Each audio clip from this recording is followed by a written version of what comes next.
Hello friends, welcome to my YouTube channel Vims World Education में आपका स्वागत है। आज हम सोशल स्टडीज़ का लेसन प्लान पढ़ेंगे। सेकंड, विषय सामाजिक अध्ययन, उपविषय नागरिक शास्त्र, प्रकरण हमारा संचार के माध्यम, छात्र अध्यापिका नाम, विद्यालय का नाम, कक्षा 7वीं, दिनांक जो है वाद में दूसरा, समय 35 मिनट। सामान्य उद्देश्य हमारे छात्र नागरिकों के अधिकारों और कर्तव्यों से अवगत हो सकेंगे। छात्र देश की राजनीतिक व सामाजिक व्यवस्था का ज्ञान प्राप्त कर सकेंगे। थर्ड है हमारा छात्र आदर्श नागरिकता का ज्ञान प्राप्त कर सकेंगे। फोर्थ है छात्रों में लोकतांत्रिक नागरिकता का विकास कर सकेंगे। पाँचवा है छात्रों में व्यक्तित्व का विकास करना। विशिष्ट उद्देश्य है हमारा ज्ञानात्मक उद्देश्य में छात्र संचार के माध्यमों से परिचित हो सकेंगे। बोधात्मक उद्देश्य हमारा छात्र संचार के माध्यमों की व्याख्या कर सकेंगे।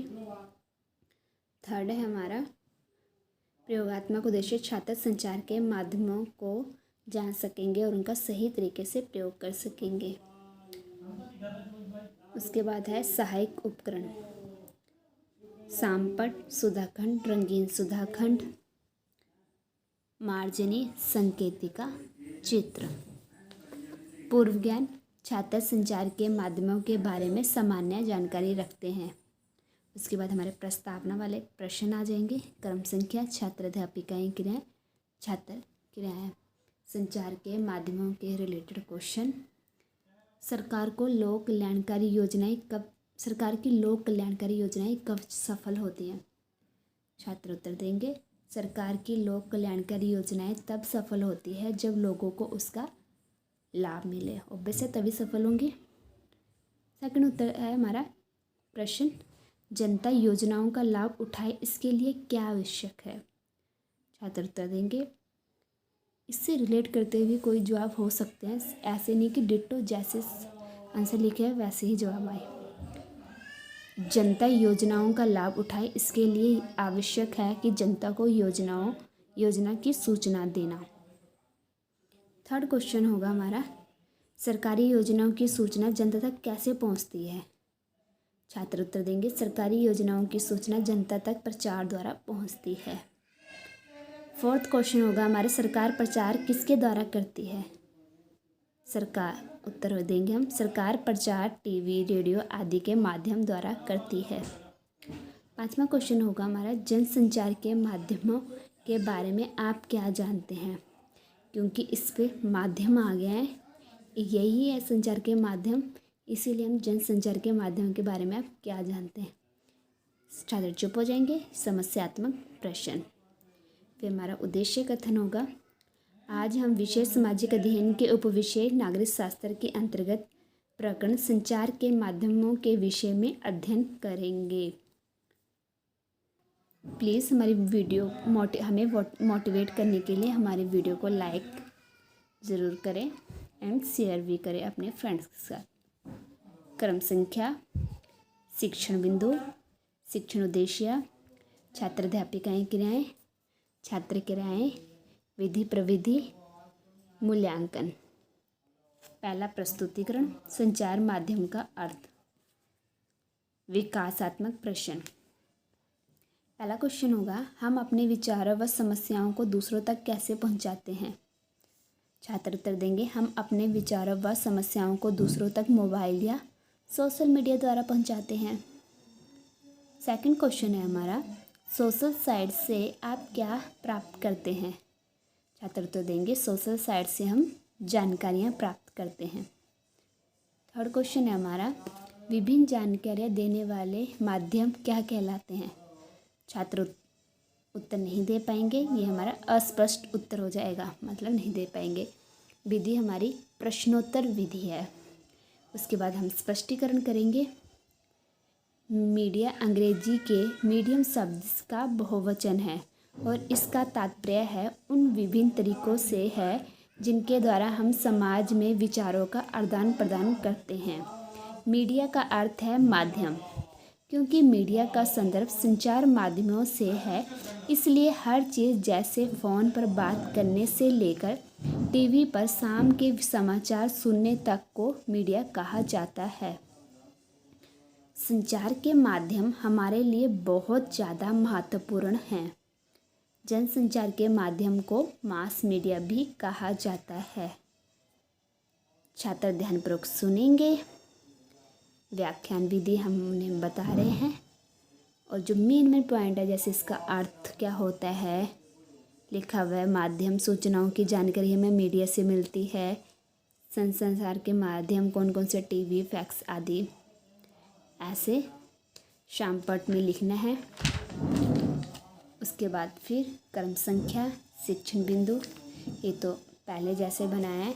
इसे डबल पेज में बनाओगे तो ज़्यादा अच्छा रहेगा आपके लिए। जैसे हमने स्पष्टीकरण कर दिया है, अब हम छात्र अध्यापिका मूल्यांकन प्रश्न पूछेगी, छात्र उत्तर देंगे। मूल्यांकन प्रश्न है हमारा, मीडिया का क्या अर्थ है। छात्र उत्तर देंगे, मीडिया का अर्थ माध्यम। क्योंकि हमने इसे बोला भी और मतलब बोर्ड पे हमने नोट भी करा है, तो जल्दी आंसर दे पाएंगे छात्र। जो हमने पूछना है, जन संचार के माध्यम को और क्या कहा जाता है। छात्र तो देंगे, जन संचार के माध्यम को और मास मीडिया कहा जाता है। फिर हम विकासात्मक प्रश्न पूछेंगे। सूचनाओं के आदान प्रदान के साधन को क्या कहते हैं। सूचनाओं के आदान प्रदान के साधन को संचार के साधन कहते हैं। सेकंड क्वेश्चन होगा हमारा, संचार के कौन कौन से साधन बड़े जनसमूह तक सूचना पहुंचाते हैं। संचार के टीवी, अखबार, रेडियो आदि बड़े जनसमूहों तक सूचना पहुंचाते हैं। विधि हमारे प्रश्नोत्तर विधि। टीवी, अखबार व अन्य माध्यमों के बारे में आप क्या जानते हैं। अस्पष्ट उत्तर। स्पष्टीकरण करेंगे हम, संचार के माध्यमों के बारे में जानना। यहाँ पर हम चार्ट का प्रयोग करेंगे क्योंकि उन्हें संचार के माध्यम भी बताने हैं। जैसे पत्र, किताबों से भी हम जानकारी प्राप्त करते हैं। डाक, संचार के माध्यम, चिट्ठियाँ एक दूसरे को। दूरदर्शन मतलब टीवी के भी जरिए हम बहुत सारी जानकारियाँ प्राप्त करते हैं। ये संचार के माध्यम है। इसलिए अब स्पष्टीकरण करेंगे हम। रेडियो, टीवी और इंटरनेट सोशल साइट्स की पहुंच बड़े जनसमूहों तक होने एवं अधिक लोगों एवं उनको प्रभावित करने के कारण इन्हें जन संचार का माध्यम कहा जाता है। समाचार पत्रिकाएं, विज्ञापन आदि मुद्रण माध्यम के उदाहरण हैं, मतलब पैसे कमाते हैं। रेडियो, टीवी आदि ब्रॉडकास्टिंग माध्यम की श्रेणी में आते हैं। छात्र क्रियाएं, छात्र ध्यानपूर्वक सुनेंगे। विधि हमारी चित्र, क्योंकि हमने दिखाया है। इसके बाद स्पष्टीकरण करने के बाद हम मूल्यांकन प्रश्न पूछेंगे। छात्र अध्यापिका मूल्यांकन प्रश्न पूछेगी, छात्र उत्तर देंगे। मूल्यांकन प्रश्न है हमारा, मुद्रण माध्यम के उदाहरण दीजिए जिससे कि पैसे कमाते हैं। समाचार पत्रिकाएं, समाचार में विज्ञापन, टेलीविज़न में विज्ञापन आदि मुद्रण माध्यम के उदाहरण है। जो भी टीवी में ऐड आते उसी से वो पैसे कमाते हैं। ठीक है। विधि हमारी प्रश्नोत्तर विधि है। उसके बाद हम विकासात्मक प्रश्न पूछेंगे। देश विदेश की घटनाओं की जानकारी हमें कहाँ से मिलती है। छात्र उत्तर देंगे, देश विदेश की घटनाओं की जानकारी हमें मीडिया से मिलती है। सेकंड क्वेश्चन है, मीडिया का हमारे जीवन में क्या महत्व है। अस्पष्ट उत्तर। विधि हमारी प्रश्नोत्तर विधि। स्पष्टीकरण करेंगे हम। संचार माध्यम का महत्व, संचार माध्यम का महत्व जानना। स्पष्टीकरण, संचार के माध्यमों से हमें देश विदेश में होने वाली राजनीतिक, प्राकृतिक, सामाजिक, खेल, संगीत, शिक्षा से संबंधित सूचनाओं की जानकारी प्राप्त होती है। संचार के माध्यम से ही हमें पता चलता है कि संसार किस तरह काम कर रही है। यदि लोग चाहे तो समाचार के आधार पर कार्रवाई भी कर सकते हैं, मतलब अगर गलत न्यूज़ छाप दी किसी ने तो। संचार के माध्यम से हमें संचार में चल रही गतिविधियों का पता चलता है, इसलिए संचार के माध्यम हमारे लिए महत्वपूर्ण है। छात्र क्रियाएं, सभी छात्र ध्यानपूर्वक सुनेंगे। विधि हमारी व्याख्यान विधि है। उसके बाद पुनरावृत्ति प्रश्न, विचारों और सूचनाओं के आदान प्रदान की प्रणाली को क्या कहते हैं। सेकंड क्वेश्चन है किन्हीं दो संचार माध्यमों के नाम बताओ। थर्ड क्वेश्चन है संचार के माध्यम क्यों महत्वपूर्ण है।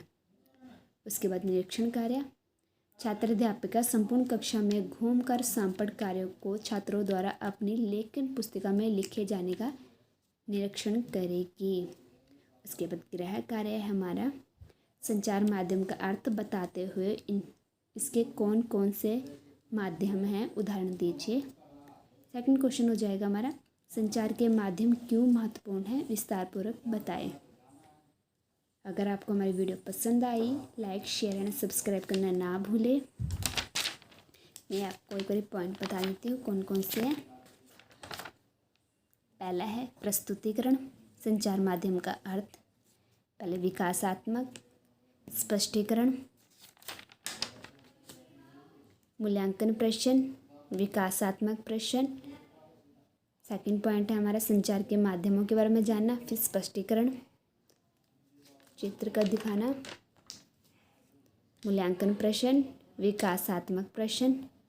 थर्ड पॉइंट है हमारा संचार माध्यम का महत्व, स्पष्टीकरण करना।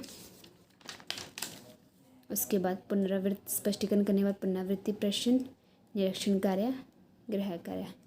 अगर आपको हमारी वीडियो पसंद I like share and subscribe करना ना भूलें। मिलते हैं नेक्स्ट वीडियो में।